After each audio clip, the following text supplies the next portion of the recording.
Muy buenos días, Katy Fernández te saluda.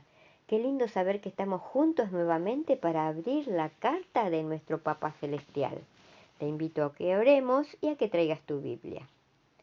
Amante Padre Celestial, aquí estamos ante este nuevo día, ante tu presencia. Y ahora, Padre, que vamos a abrir tu palabra, necesitamos que el Espíritu Santo se mueva potente entre nosotros para entender lo que quieres enseñarnos y nos dé el valor para compartir tu mensaje y las fuerzas para vivirlo. En el nombre de Jesús, gracias Padre. Amén.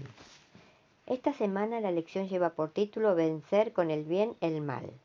Romanos 12:2 dice: no os conforméis a este siglo, sino transformaos por medio de la renovación de vuestro entendimiento para que comprobéis cuál sea la voluntad de vuestro Dios, agradable y perfecta. Aunque Pablo intenta disuadir a los romanos de sus falsas nociones de la ley, también llama a todos los cristianos a un elevado nivel de obediencia. Esta obediencia surge en un cambio interno en nuestro corazón y en nuestra mente, un cambio que viene solamente mediante el poder de Dios. Romanos no da ningún indicio de que esta obediencia se produzca en forma automática.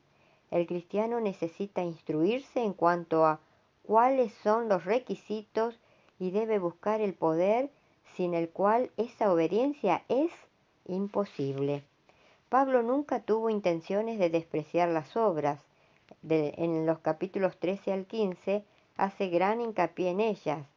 Con esto no niega lo que dijo antes sobre la justificación por la fe. Al contrario, las obras son la verdadera expresión de lo que implica vivir por fe.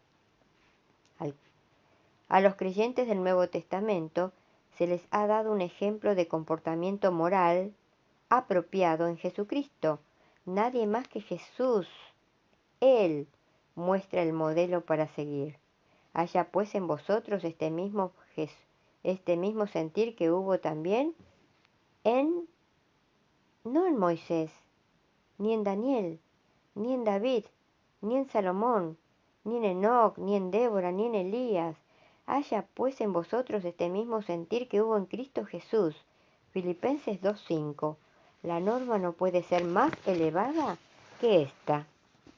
El día domingo 17 de diciembre lleva por título Vuestro culto racional. Con el capítulo 11 termina la parte doctrinal del libro de Romanos. Los capítulos 12 al 16 presentan instrucciones prácticas y notas personales. No obstante, estos capítulos finales son extremadamente importantes porque muestran cómo debe ser la vida de fe. En primer lugar, la fe no es un sustituto de la obediencia, como si la fe de alguna manera anulara nuestra obligación de obedecer al Señor. Los preceptos morales siguen vigentes, se explican y hasta se amplifican en el Nuevo Testamento, y tampoco se da ninguna indicación de que sea fácil para el cristiano regir su vida mediante estos preceptos morales. Al contrario, se nos dice que a veces podría ser difícil, porque la batalla contra el yo y el pecado siempre es difícil. Primera de Pedro 4:1. Al cristiano se le promete el poder divino y se le da la seguridad de que la victoria es posible, pero todavía estamos en el mundo del enemigo y tendremos que librar muchas batallas contra la tentación. Lo bueno es que, si caemos, si tropezamos, no somos rechazados, sino que tenemos un sumo sacerdote que intercede por nosotros. Te invito a que me acompañes en la lectura de Romanos 12:1 y 2. La analogía que aquí se presenta, ¿qué nos revela en cuanto a la forma en que debemos vivir como cristianos? ¿Cómo encaja Romanos 12:2 en esto? Romanos, leamos capítulo 12, versículo 1 y 2.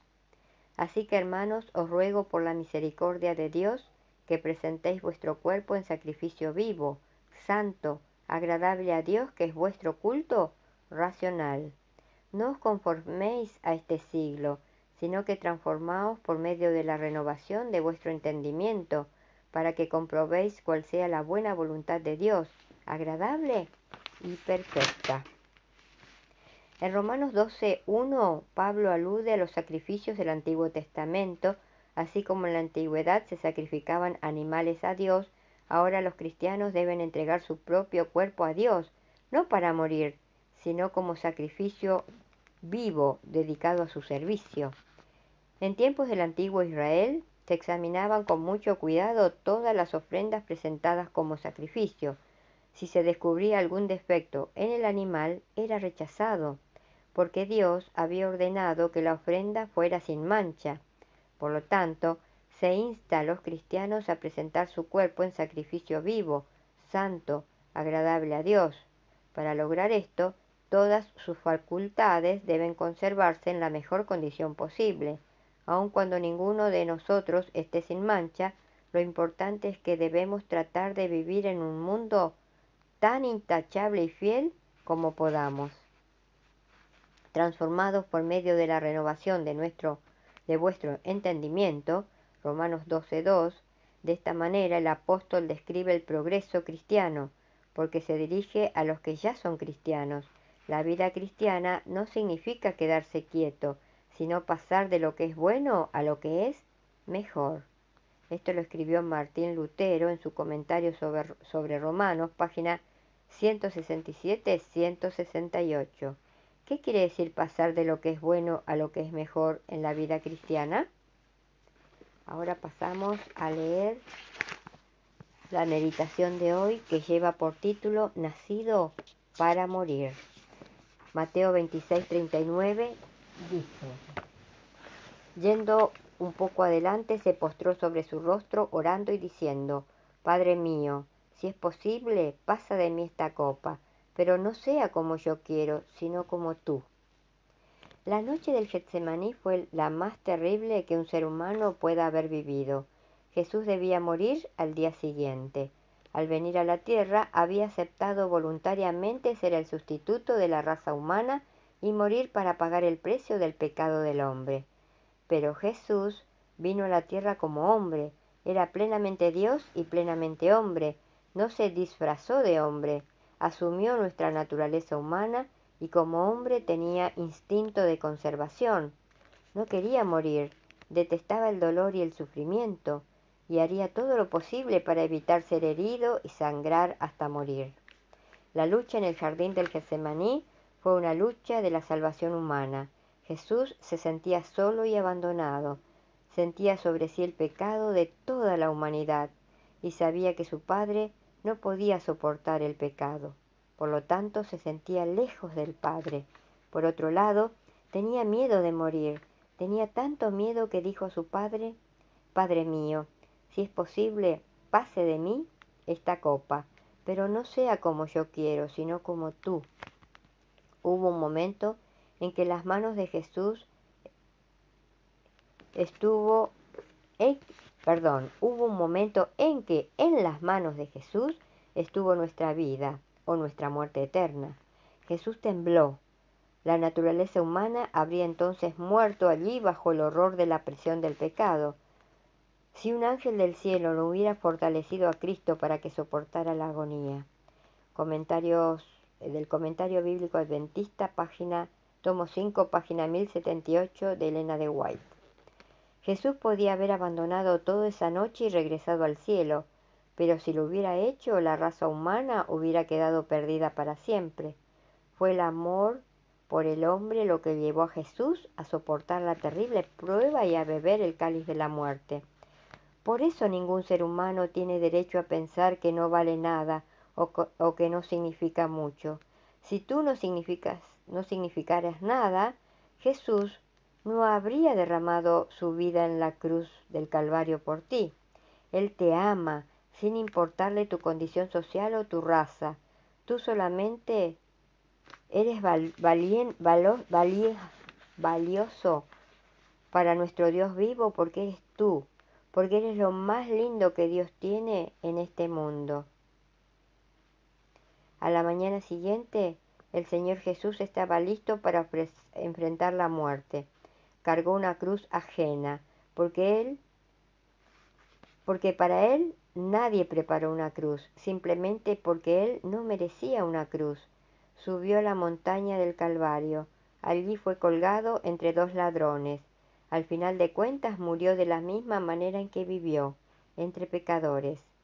Fue por causa de los pecadores que había venido a este mundo. Cuando miró la cruz del Calvario quedó enternecido. Bajó los ojos y le agradezco a Jesús por tanto amor. Que en este nuevo día que tenemos por delante podamos pensar, ¿qué sería de ti y de mí si Él no nos amase? ¿Cómo podemos dejar de darle todo nuestro corazón y de colocar nuestra mano en su mano, si no fuese para conquistar mi corazón que Él vino y murió en la cruz, porque nos amó? ¿Querés saber cuánto te amó? Mira la cruz. Jesús dio por ti y por mí hasta la última gota de su sangre. Y recordemos hoy también, si nuestras palabras no ayudan, no confortan, no hacen bien o no alegran, que nuestro Dios vivo nos libre de pronunciarlas. Jehová te bendiga y te guarde. Jehová haga resplandecer su rostro sobre ti y tenga de ti misericordia. Jehová alce a ti su rostro y ponga en ti paz. Te invito a que nos volvamos a encontrar mañana, si Dios quiere. Y muchas gracias porque estás allí, acompañándome.